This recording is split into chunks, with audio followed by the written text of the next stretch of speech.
The Daily Beast is reporting tonight that President Trump's use of the phrase horseface a couple of days ago, referring to the adult film actress Stormy Daniels, was not an accident. In effect, the Daily Beast says the tweet was road tested with friends and advisors, and according to the report, he thought it was politically brilliant. This is what he posted about Daniels after a federal judge had dismissed her defamation lawsuit against him. Quote, "Great," he said. "Now I can go after Horseface and her third-rate lawyer in the great state of Texas. She will confirm the letter was signed. She knows nothing about me.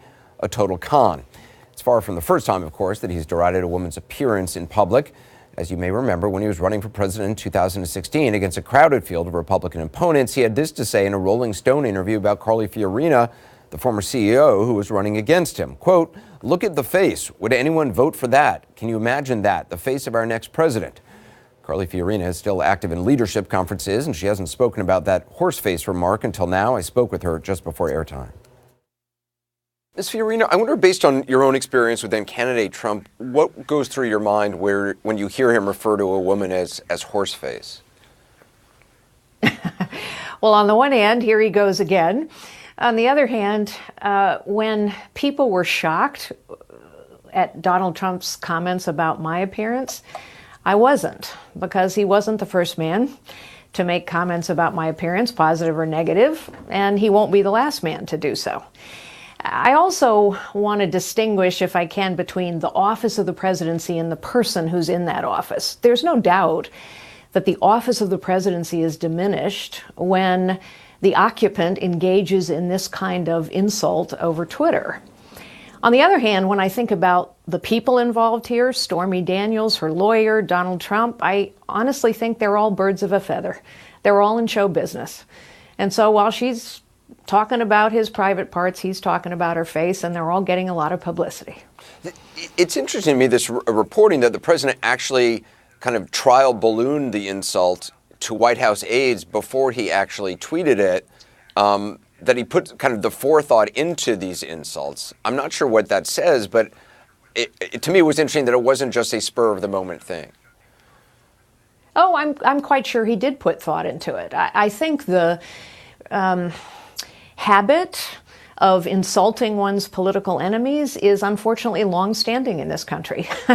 And he has brought it to a new low, fine art, whatever you like to say. There's no question that in politics, personal insults work, and they rile people up. And she is his adversary right now, and I'm sure there are a lot of people who like him taking a shot at her. I'm not one of them. I think it diminishes the office, and I think it's beneath him, and I think it diminishes all women.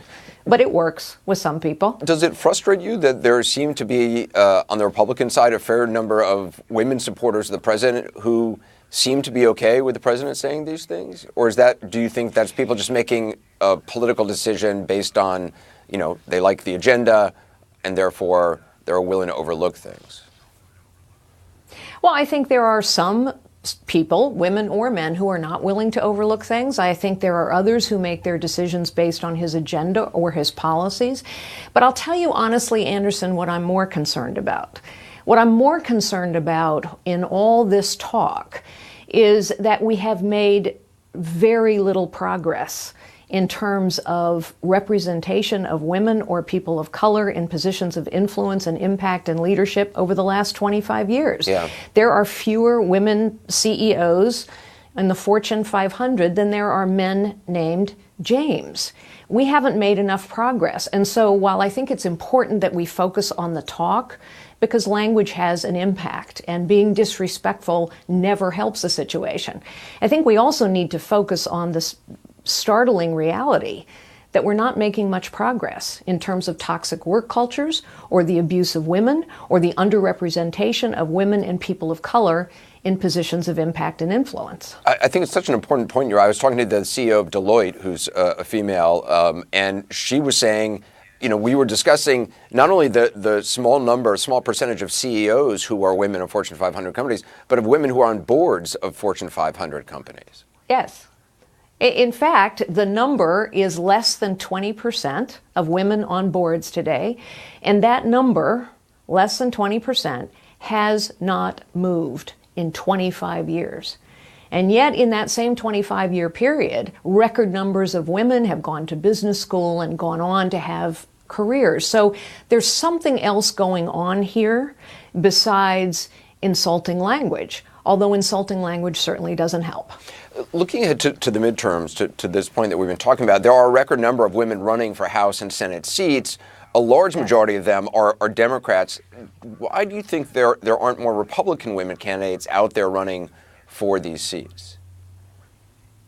Well, you know, one of the things that I really regret is that women's issues has gotten politicized. That's a shame. I applaud any woman who runs for office.